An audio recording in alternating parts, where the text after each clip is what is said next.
Dear well wisher, यौम आज़ादी मुबारक हो। पाकिस्तान का बनना एक मुआज़ा और एक रूहानी तजुर्बा था। रूहानी तजुर्बा इस तरह कि ये 27 रमज़ान को वजूद में आया और इसके अलावा अल्लामा मोहम्मद इकबाल क़ायद आज़म को 1935 से लेकर 36 तक 13 खतूत लिखते हैं कि आप पाकिस्तान आ जाएं और मुस्लिम लीग और मुसलमानों की क़ियादत करें, लेकिन वो ना माने। लेकिन आखिरी लेटर से पहले ही वो अचानक कराची की बंदरगाह पे पहुंच के अल्लामा इकबाल को फ़ोन करते हैं कि मैं आ चुका हूं। तो आपने कहा कि आपने बताया नहीं, आप मेरी रिक्वेस्ट पे आए हैं। कहते नहीं, मैं आपकी रिक्वेस्ट पे नहीं आया, मैं हजूर अकरम सल्लल्लाहु अलैहि वसल्लम के हुक्म पर आया हूँ। मुझे ख्वाब में मिले हैं और उन्होंने हुक्म दिया कि जाओ हिंदुस्तान पहुँचो और मुसलमानों की क़ियादत करो।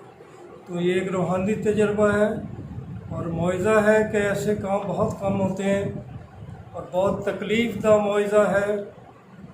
10 लाख के करीब मुसलमान औरत, मर्द, बच्चे बड़े शहीद हो गए और उन्होंने कुर्बानियाँ दे के ये मुल्क हासिल किया। लेकिन अफसोस कि हमने क़ायद आज़म के पाकिस्तान को अपने कदमों के नीचे रोन दिया और सिर्फ 25 साल के बाद पाकिस्तान के 2 टुकड़े हो गए। उसकी वजह क्या बनी? उसकी वजह यही बनी कि पाकिस्तान तो मिल गया, पाकिस्तान की हिफाजत हम ना कर सके। हमें आज़ादी तो मिल गई हिंदुओं से, अंग्रेज़ों से, लेकिन अब तकब्बर, नफ़रत से आज़ादी हासिल ना कर सके, हम बेईमानी से आज़ादी हासिल ना कर सके। हमने अपने ही मुसलमानों के गले काटे और जिस तरह सूरत वती में आया है कि हमने आपको अजीम तर भी बनाया, लेकिन जब आप राह से हट गए तो हमने आपको ज़लील तर कर दिया।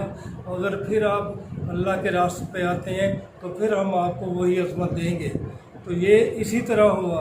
अब हम तजदीद अहद करते हैं कि हम एक दफ़ा फिर ये पक्का वादा करें कि हम मुखलस होकर पाकिस्तान की खिदमत करेंगे और पाकिस्तान को एक अजीम रियासत बनाएंगे और एक ऐसी रियासत जिसमें हम आज़ादी से सांस ले सकें और अपनी ख्वाबों की तकमील कर सकें। ये पाकिस्तान ही है जिसने हमने सब कुछ दिया और इंशाअल्लाह वो वक्त आएगा कि पाकिस्तान अपनी अज़मत को हासिल कर लेगा। तो डियर वेल विशर, इसलिए आपको मुबारकबाद हो, लेकिन बड़ी तकलीफ़दा है ये आज़ादी। रोंगटे खड़े हो जाते हैं जब वो दास्तानें सुनते हैं। अब मैं आपसे कुछ दुनिया की बातें करता हूँ जिनमें ज़ाहिर है PPSC की बातें हैं। तो डियर वेल विशर, आपके इल्म है कि 29 को इस्लामियात का पेपर हो रहा है, इसमें कोई शक नहीं। लेकिन मुझे अब भी गुमान है कि शायद 21 को एजुकेशन का हो जाए। अगर वो हो जाए तो बहुत बेहतरीन है, क्योंकि 9 और 10 मुहर्रम जो है वो बुध और जुमेरात को आ रही है, जिससे हम अपना काम ये निकाल सकते हैं। या ये ना हुआ तो फिर ये इस्लामियत के बाद उर्दू और इस्लामियत की एक लाइन लग जाएगी और इसके बाद फिर तहसीलदार और सब इंस्पेक्टर के होंगे। हाँ, अगर लीग पेपर का फ़ैसला आ गया और हाई कोर्ट ने कोई डिसीजन दे दिया तो इंशाअल्लाह उनके फौरी बाद या उनके दरमियान में कहीं फिज़िक्स, केमिस्ट्री और बाकी 6 जनरल पेपर जो हैं वो भी हो जाएंगे। तो डियर वेल विशर, ये तो अपडेट थी। अब कुछ बातें जो हैं मज़ीद आपसे करनी है कि आप मुझसे बार बार पूछते हैं और मैं ईमानदारी से जवाब देता हूँ। मैथ और इंग्लिश के बारे में आपने पूछा, मैंने कहा मुझे कभी यकीन है कि ये अगस्त में रिज़ल्ट आ जाएगा इंग्लिश का और साइकोलॉजी का भी। तो मेरे वेल विशर ने कहना शुरू कर दिया, जी आपने क्या कहा, आप तो सच नहीं बोलते। दुख होता है ऐसी बातों पे।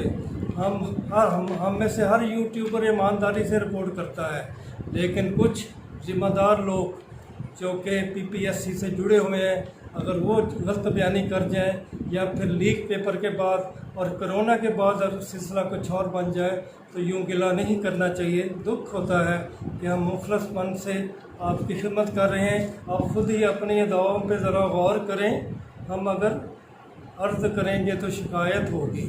तो डियर वेल विशर, इंग्लिश का रिज़ल्ट नहीं आता अगर, तो फिर मैं कहूँगा कि यकीनन देर इज़ कोई देयर इज़ समथिंग रॉन्ग, कोई प्रॉब्लम है और मे भी कोई एक और ऐसा कोई मुसीबत आ जाए जैसे कि लीक पेपर के हवाले से आई है। तो दुआ है कि ये मुसीबत ना आए और रिज़ल्ट इसी तरह आ जाए। तो डियर वेल विशर, इसके अलावा आपको और कुछ नहीं कहना सिवाय इसके कि फिज़िक्स केमिस्ट्री वाले भी दिल ना हारें और वो भी अपनी जो है वो तैयारी जारी रखें। बायो के लोग कुछ मुझसे पूछ रहे थे बार बार कि इसका मेरिट क्या होगा। तो डियर वेल विशर, पिछली वीडियो में मैंने बता दिया था कि 17 में मेल का 47,500, फीमेल का 46,500। क्योंकि अब सीटें जो हैं मेल की बहुत कम हैं, 20 हैं, फीमेल की अब भी 50 हैं। तो फीमेल का तो 50 के अराउंड होगा, लेकिन मेल का 65 के अराउंड हो सकता है। तो इसके अलावा आप बार बार वही बातें करते हैं कि लेक्चरर की सीटें कब आ रही हैं, सब इंस्पेक्टर के पेपर कब हो रहे हैं। तो यकीनन ये सब कुछ लेट होता जा रहा है। जो पेपर हमारे होने थे अगस्त में और जो सितंबर या अगस्त में आनी थी, अब सितंबर और अक्टूबर में चले गई है। पीपीएस का आपको बताया कि उसके साथ भी ऐसा ही है। बाकी आप अपनी दुआओं में मुझे याद रखा करें, इंशाल्लाह आपसे रब्ता रहेगा। आखिर में मैं अपने वतन के लिए ये दुआ मांगूँगा जो कि अहमद नदीम कासमी ने बड़ी खूबसूरती से मांगी है। खुदा करे कि मेरी अर्ज़ पाक पे उतरे, खुदा करे कि मेरी अर्ज़ पाक पे उतरे वो फसल गुल जिसे अंदेशाए ज़वाल ना हो। अल्लाह ताला आपका हामी और नासर हो। खुदा हाफ़िज़।